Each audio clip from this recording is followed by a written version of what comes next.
Complex PTSD from surviving to thriving. And the last couple of days, I've read chapter 4, which was it's on the last 2 videos. Tonight, what I'm going to do is I'm reading from chapter 12, which is about how we manage abandonment depression.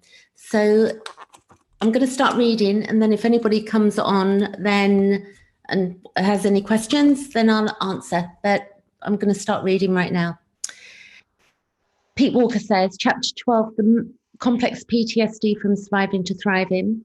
He says, the map, managing the abandonment depression. And this is to do with CPTSD, which is a result of childhood trauma, generally over many years, that's not been resolved and affects many, many adults on planet Earth. 1 in 3 girls and 1 in 5 boys have been through abuses in childhood, be it verbal abuse, sexual abuse, or emotional abuse, or physical abuse. And what happens as adults, if we don't resolve this issue, it affects people's lives really badly, and there's not enough psychoeducation out there. So the reason I'm reading this book is from my own wisdom and knowledge, and looking at my own recovery from my own childhood trauma, which was very intense for me. So I'll start reading and see where this goes. Pete Walker says, CPTSD burdens us with hair-triggering susceptibility to painful emotional flashbacks. Flashbacks, as we have seen, are layers of defensive reactions to the abandonment depression. So you might find yourself that you get triggered by things. It could be a tone of somebody's voice. It could be, a myriad of different things. And that as we go through life, that if we don't look at these things, then we go into what's called fight, flight, freeze, fawn response at regular intervals, which affects our lives quite badly. He goes on to say, these reactions include physical, behavioral, cognitive, emotional, and relational responses to the re-emerging sense of danger and despair that plagued our childhood abandonment. This chapter presents a map of these layered defense reactions to abandonment pain. So if you can imagine, if you're a child and that you've gone through a lot of abandonment and abuse, or even verbal abuse or cruelty of any sorts, what happens is that we hold on to that, and if it's not resolved, we'll play it out in our adult relationships, and it will also affect the choices that we make, with the work we do, how we live. So it's important that anybody watching this, that the links will be below for this book, and 13 steps for managing flashbacks, and also 14 tips for dealing with your inner critic. Because if we don't get rid of the inner critic, we're not able to grieve our childhood trauma. We'll go into toxic shame, and it's a hard path to recovery when we still got an inner critic in our system. And this means that we get our self-esteem back as we begin to deal with this inner critic that tells us that there's something wrong with us, that there's something wrong because we've not been able to forgive heinous abuse and stuff like that. Going on, he says, this map shows you which reactions are most important to work with at any given time. It includes a strategy for reducing harmful reactions that are no longer necessary. So what we're doing is that we're going to, it's learning that we don't need to react in the same way that maybe we did to protect ourselves as when we were children. He says here, this strategy involves self-compassionately soothing yourself when you are trapped in fear and or depression. Because what can happen is that when we go into fear or we get depressed, our inner critic rears its head, and then it will annihilate us and make us feel even worse than we already do. So a lot of this is not just about acceptance of our feelings, but it's being able to understand what's going on. And the only way that I've understood this, therapy aside, is by psychoeducation and getting this book and working on myself and understanding what's going on. He goes on to say, this strategy involves compassionately soothing yourself when you are trapped in fear or depression, so that you do not launch into intensified fear, toxic shame, critic attacks, or self-damaging 4F reactions. And the 4F reactions are fight, flight, freeze, fawn response. And the next bit says cycles of reactivity. This section presents a verbal diagram of the layering of our restrictions of our reactions in an emotional flashback. Experiences of depression and abandonment trigger us into fear and shame, which then activates panicky inner critic thinking, which in turn launches us into an adrenalized fight, flight, freeze, fawn trauma response. So I don't know if anybody out there knows what I'm referring to when I say the fight, flight, freeze, fawn response, but they're normal, healthy responses, but they get out of control when we've been through abuse because we're in a reaction. So for instance, if we weren't allowed to say no to our abusers, or we basically are feeling really uncomfortable, we'll go into a way of reacting that's harmful to us. And an example would be the fight response, that somebody says something and that we go into fight, which can involve narcissism, but it may be that we don't need to go into fight, but it's just a response of reacting from our childhood. The flight response, which I tend to have been in my life, and I still do a bit now, which means that I'll get extremely busy. So that means that the flight response means that you're like a chicken. You're just running around the yard and not particularly doing anything. You're busy doing nothing. The freeze response is where you go into freeze. That makes common sense to a lot of people. It means that if you were put into fear, you just freeze. And that can also make people not want to leave their home and stuff like that, and not stand up for themselves, and, meaning that we don't have healthy boundaries. And the fawn response is where somebody's abusive to us, but we then turn around and be extra nice to them, but we don't stand up for ourselves. We'll just, sort of become subservient to them. He goes on to say, this is how that reactivity takes place in a flashback. A survivor wakes up feeling depressed because childhood experiences has conditioned her to believe, or him, we can say, that he or she is unworthy and unacceptable in this state. She feels anxious and ashamed.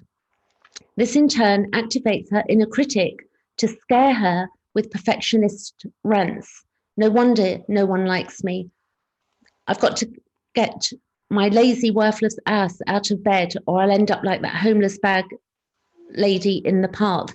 So it means we really annihilate ourselves. Instead of feeling the sadness or the upset, the normal healthy feelings, and just observing them, we'll start berating ourselves. So for instance, forgiveness is a big one in trauma, where people think, and for myself, I couldn't forgive. I was trying to forgive something that was quite heinous. And the reality is that it takes, with forgiveness, it's more of a point that when something's been fully processed, there is nothing to forgive. So we need to work on ourselves to process our childhood trauma and pain so that we get to live life in a more, not happy state, but in a more balanced way that contains more joy. He goes on to say, re-traumatized by her own inner voice, she then launches into the habitual 4F behaviors. She either lashes out or at the nearest person, which is the fight, or she launches into being busy and anxious, productivity, which is flight, or she flips on the TV and foggily tunes in and out. And we can do that with Facebook as well, and social media, keep looking at our phone. So we sort of, just basically go into a state where we just freeze and we're not really doing anything. Or she can abandonedly redirects her attention to figuring out how to fix a friend's problems. So we can probably all see that we do those things, but with childhood trauma, we'll choose one or two of those states of the 4Fs, and we'll do them more regularly than we will do others. He goes on to say, all this typically happens so quickly that we do not notice the fear and shame of the inner critic. The first thing that we usually begin to notice in early recovery is that suddenly we are engaged in our most typical 4F response. As recovery progresses, we become aware of the critic. Eventually, this promotes mindfulness of the fear and shame that fuel the critic. And finally, in later recovery, we become aware of the abandonment depression. So The inner critic is a voice in your head that is not yours, that generally was given, maybe by your carers, or, at school if you were bullied, or, even in jobs where people are really, quite horrible or rude to people, but generally it's from childhood, where a parent has been full of disdain and they've not nurtured. And that voice is basically a replica of the voice that you heard as a child. So we have to get rid of the inner critic. That's in this book as well. But below this video, there are 14 steps for dealing with the inner critic, which you'll be able to look at that page below in the video, and you'll be able to click on it and click down on a PDF copy, which you'll be able to keep and read and keep with you, and the flashbacks as well. Really important, both those things. Pete Walker goes on to say, unfortunately, this dynamic also commonly operates in reverse. This can occur in early recovery, when you suddenly notice that you have slipped back into a dysfunctional 4F behavior. This then triggers you into new self-attacking criticism, which then amps up your fear and shame. This in turn increases your abandonment depression as the process of self-abandonment runs riot. So it means if you've been abandoned as a child, that as an adult, you've been taught to abandon yourself. So it means that, we've got to deconstruct this, and this book will do it for you bit by bit. He goes on to say, desperate to escape the death-like feelings of the abandonment depression, the initial cycle revs up again. Depression creates fear and shame, which fuels venomous critic attacks and launches you into fighting, fleeing, freezing, or fawning. Survivors can career back and forth through these layered reactions, creating perpetual motion cycles of internal trauma. So the trauma that we had as a child will keep doing that to ourselves internally. And he goes on to say, I believe this process also accounts for the spiraling down feeling that many survivors report back during intense flashbacks. This is the diagram of the dynamic. So he's got a diagram here, and it basically says abandonment, depression, fear and shame, and inner critic. So when we get rid of the inner critic, we're going to get rid of the fear and the shame, because we're going to allow ourselves to know that we're normal, and that the voice that's in our heads that's telling us how crap we are is not our voice. He goes on to say, let us look at a case example of how triggering works in the reverse direction. He says, my mega perfectionistic flight type client, Mario, came into my session 5 minutes late. It was the first time he had been late in 2 years of therapy. Mario was in full-fledged flight, swearing from racing up the hill and his parking space a block away. He told me he could just not sit on the couch today. So he walked in and said, I can't sit on the couch today.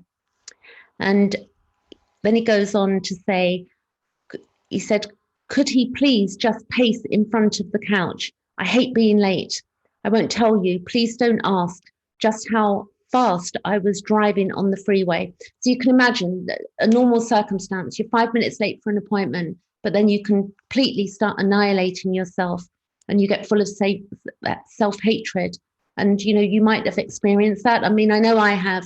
As I've been going through my own therapy, I noticed that, a few times I've been late, and it was really hard for me to, I've got this perfectionist thing I had that was going on, that I had to be perfect, that I had to, be perfect to be on YouTube, that I had to be perfect in front of other people, that if I was upset about something and I expressed why I was upset, then I would apologize and say sorry to people in case it upset them. So, we sort of go for the perfectionism and don't allow ourselves to just be normal, because we weren't allowed to when we were children. Going on, he says, Mario compulsively paced, but this drivenness was nothing compared to the speed of his obsessing, as he rattled off many versions of the inner critic attack programs listed in chapter 9. To him, this being late was merely the tip of the iceberg of his defectiveness. As his rant against himself amped up, he increasingly scared himself with his own words and shamed himself with his parents' disgust. So the disgust we feel as adults, towards ourselves, if we've been through childhood trauma, is generally not true disgust. It's just that we're replaying how we felt as a child. Pete Walker goes on to say, let's see where I am. Parental abandonment creates self-abandonment. This is a good one, this bit here. He says, once again, we had to disassociate with these layered defenses because we were not developmentally capable of managing the pain of being abandoned. We could not tolerate feelings and the feeling of fear, shame, and inconsolableness of it all. We could not use our anger and tears to release the shame and fear. So you can imagine you're a child and you're being abused in one way or another, be it verbally, sexually, physically, and you are not able to cry, because if you start crying, then you're just going to get more abuse. It's very tragic that this goes on in the world, but it does, and it's happening, all over the world right now to children as well. So we have to look out for children. For those of us that have been through this, look out for children that are close to you as well. Make sure they are being respected. And there is a saying, in the Bible, so to speak, it says, honor thy mother and father, one of the 10 commandments. And I disagree with that. I think that children should be honored, because in honoring children, naturally, they do honor their parents. We need to communicate and talk to children and not just push them to one side. We need to treat them as little people, because we were little people and we all grow up to be adults, and we all need nurture and love and care and recognition as well. He goes on to say, we could not use our anger and tears to release the shame and fear. We could not bear to stay tuned into the incessantly persecutory critic over which we were powerless. We could only fight, flight, freeze, or fawn. Over time, this elaborate cycle of self-abandonment became a habit. Chronic emotional abandonment devastates a child. It naturally makes her feel, or him, and appear deadened and depressed. And you might see little children like that, how they just seem to be like they're not alive. I mean, that's a big sign, that there's no life in them, that is a big sign that there is abuse going on. So we have to keep our eyes peeled, as we heal ourselves from CPTSD. The whole point is that, if we know other children are going through this, we need to take some form of action in one way or another. Pete Walker goes on to say, chronic emotional abandonment devastates a child. It naturally makes her or him feel and appear deadened and depressed. Functional parents respond to a child's depression and concern with concern and comfort. Abandoning parents respond to the child with anger, disgust, I'm just turning a page, and further abandonment, which in turn exasperates the fear, shame, and despair that becomes the abandonment melange. And here he's going to go on about deconstructing self-abandonment. This is our job, what we need to do for ourselves. He says, because of our parents' rejection, the mildest hint of depression, no matter how functional or appropriate, can instantly flash us back into our original abandonment depression. The capacity of self-nurturingly weathering any experience of depression, no matter how mild, remains unrealized. Our original experiences of parental abandonment has morphed into habitual self-abandonment. So you can see, if we abandon ourselves, and we're not able to get on with it because we're not able to verbally ventilate, we've got this toxic shame going on, we've got this inner critic in our head, we're going to abandon ourselves. And it's a really tough thing to get to, your late 40s or 50, which happened for me, and you've lived a life that wasn't yours because of all of your abuse, and then you have to begin to resolve it and sort it all out. But I think for the younger people out there, people who are in their 30s or earlier, do this work, get the book, because it's going to save you so many years of your life if you've been through abuse. And the book here again, it's Complex PTSD from Surviving to Thriving, Pete Walker. And all of the links are below. You've got Amazon USA has got this book on Audible for free. And then you've got it on UK Amazon Kindle UK, and it's also free on there. So you don't even have to, you know, you don't even have to pay for a copy of this if you've got the platforms to get it. Like you can, if you've got Audible on your phone, you can get it. And then if you've got Kindle, you can get it also. So let me just read Deconstructing Self-Abandonment. He says, because our parents' rejection, the mildest hint of depression, no matter how functional or appropriate, can instantly flash us back into the original abandonment depression. The capacity to self-nurturingly weather any experience of depression, no matter how mild, remains unrealized. Our original experience of parental abandonment has morphed into habitual self-abandonment. That was worth repeating. He goes on to say, we can gradually deconstruct the self-abandoning habit of reacting to depression with fear and shame. Inner critic, catastrophizing, and 4F acting out. The mindfulness process described below awakens the psyche's innate capacity to respond with compassion to depression. So we need to get compassion for ourselves, but the way we do that is by getting rid of the inner critic. He says mindfulness also helps us to metabolize the fear and shame that we were forced to feel about being depressed. Ending our reactionary to depression is typically a long and difficult journey. This is because our culture routinely humiliates any form of expression of depression. So when people, like you might say to somebody, I'm feeling depressed, and they'll say, oh, why don't you go out? Why don't you, find a boyfriend? Why don't you go on holiday? And those, saying that to people who've been through abuse when they're feeling depressed is really unhelpful. And, or let it go, or, get a new hairdo or something. It's just so inappropriate. And so we need to be able to speak to people who understand what's going on. There are plenty of groups on Facebook. I have a ladies group, and I do know that I've got on Facebook, which ladies can join. And for the guys, I do know a few groups that deal with anxiety and PTSD, CPTSD, which is a response. It's not a disorder. It's a response to childhood trauma and abuse that's not being resolved. Going on, he said, it pathologizes us as if we are violating our patriotic duty to be fully engaged in the pursuit of happiness.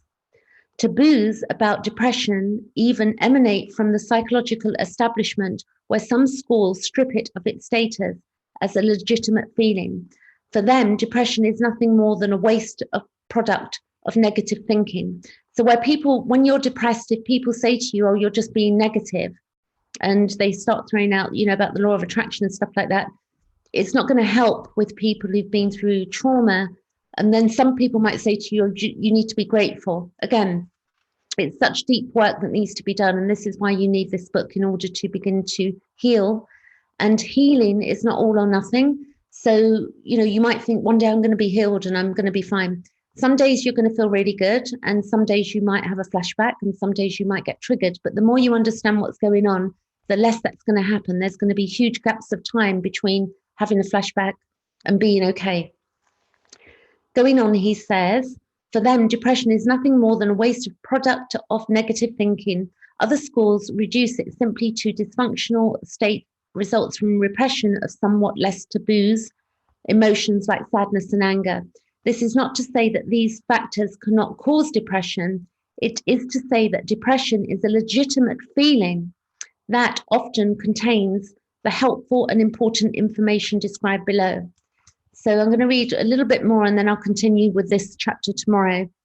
So this is about half a page I'm reading. What he says, depressed thinking versus feeling depressed. So I'm going to explain the difference here by reading his book. He says, healing progresses when we learn to distinguish depressed thinking, which we need to eliminate, from depressed feeling, which we sometimes need to feel. Occasioned feelings of listlessness and the inability to enjoy our usual pleasures are normal and existential. But some days we just, are not going to feel like we want to be involved in life. And it's okay for us to look at that and say, okay, this is how I'm feeling for today. He says a modicum of dissatisfaction are part and part of the price of the admission to life. You know, just some days we're going to feel dissatisfied and feel a bit depressed with life. That's normal. He says, moreover, depression is sometimes an invaluable herald of the need to slow down for rest and to restore ourselves. When depression is most helpful, it gives us access to a unique spring of intuition, such as that which informs us, and it's got a valued job. So it's valuable to us because it's giving us the idea, it's going to lead us to health. So, you know, if you've got a job and it makes you feel depressed, or you're in a relationship and you feel depressed, it's telling you something. And, you know, it could be telling you that this is now something where you've got to move on, or you've got to resolve with the person you're with. You know, depression is not all bad. Going on, he says, overreaction to depression essentially reinforces learned toxic shame. It reinforces the person's belief that he is unworthy, defective, and unlovable when he is depressed. So when we're depressed, it's not true that we're unlovable and that we're not worthy. It's just the feeling that we're going through. And sometimes it needs to be looked at deeper. It needs to be looked at in therapy also, or, you know, through modalities. There's all sorts of ways we can deal with this. For some people, it might be getting a little dog or something, and, you know, or exercising. We, you know, we're all different. We've all got different ways that we can deal with this. And for some people, it may be more serious. Going on, he says, sadly, this typically drives him deeper into abandonment, exasperating isolation. So we really have to look after ourselves. This is just part of the book for today. I'm going to continue with the rest of it for tomorrow. I think I've been on for about 25 minutes. And I hope that's helpful to anybody out there watching. And I'll be back tomorrow with some more. And if you've got any questions, you can come over to my Facebook page. If you and also if you're interested in the ladies group I've got, please do that.